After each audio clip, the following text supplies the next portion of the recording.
The principles of building wealth are simple, yet most people are poor, and it has nothing to do with any of these principles. Knowledge doesn't change your life. Even applying it doesn't make a difference. The only thing that matters is deeper than that. And it explains why a millionaire can lose everything and bounce back within a year.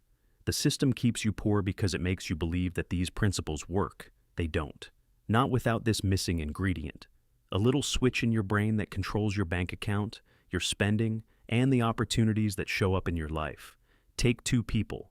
The first makes $80,000 a year and spends $50,000. The second makes $300,000 and spends $290,000. On paper, the second one is the success. Bigger house, better car, the vacations that show up on a feed. But the first one keeps $30,000 a year. The second one keeps 10.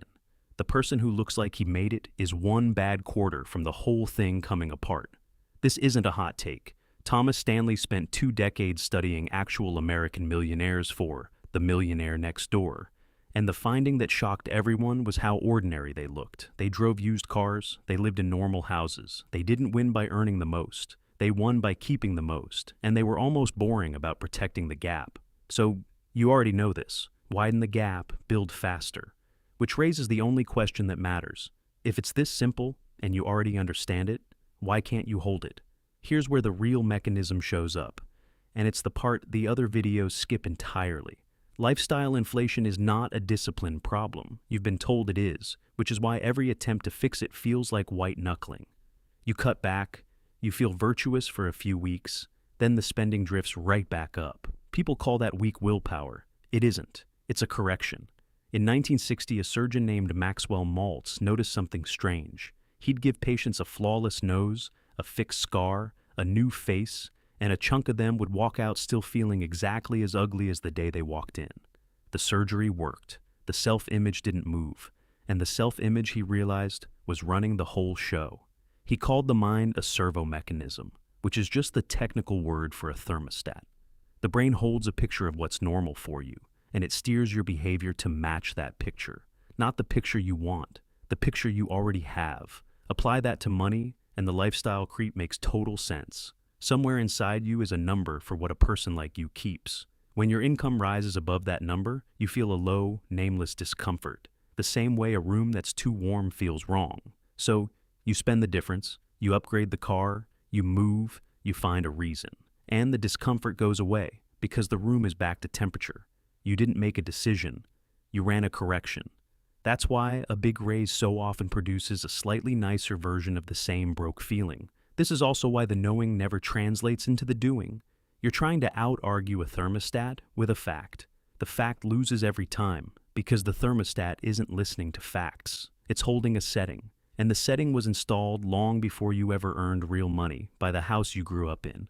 The way money got talked about at the dinner table, what your parents flinched at. You inherited a number, and you've been quietly obeying it your whole adult life. Once you see it as a setting, the usual advice falls apart in your hands. Budgeting harder is turning the air conditioner on in a room whose thermostat is set to 80. You can force the temperature down for an afternoon. The moment you stop forcing it, it climbs right back, because you never touch the setting. This is the exact reason your last 3 attempts at financial discipline died around week 6.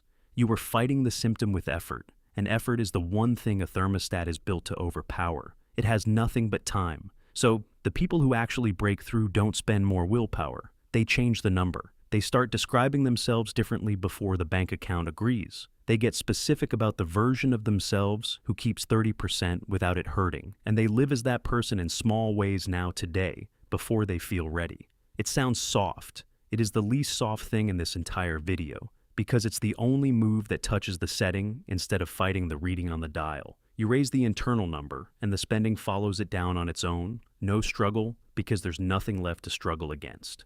A quick warning, because once the gap starts widening, you'll have money sitting there. And money sitting there attracts bad ideas. The rule that protects it is almost stupidly simple. Only put money into things you actually understand. Not things that sound exciting. Things you could explain to a friend in 2 plain sentences. The moment you're putting money into something because the number someone quoted you sounded big, you're not investing. You're gambling with extra steps, and you're doing it with the exact surplus you just fought so hard to create. The reason this matters more for you than for a rich person is that you can't afford the tuition. Someone with $10 million can lose $100,000 on a deal he didn't understand and call it a lesson. The first real surplus you build is not allowed to evaporate into a thing your brother-in-law was excited about.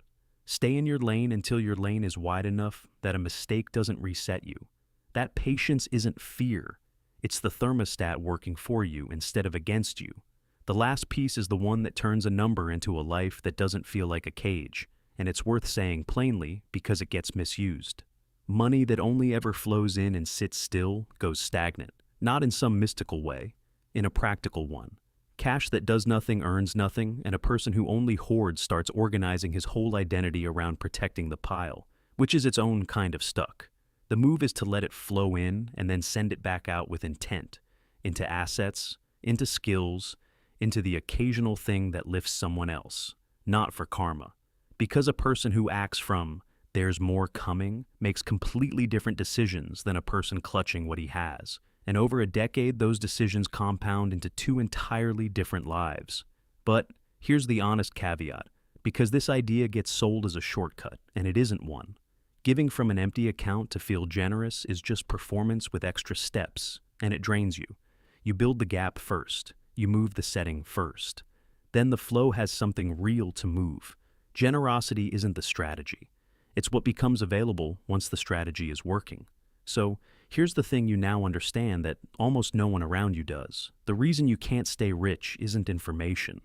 You already have the information. It isn't discipline, and every time someone told you it was, they sent you back into a fight you were structurally going to lose. The reason is a setting.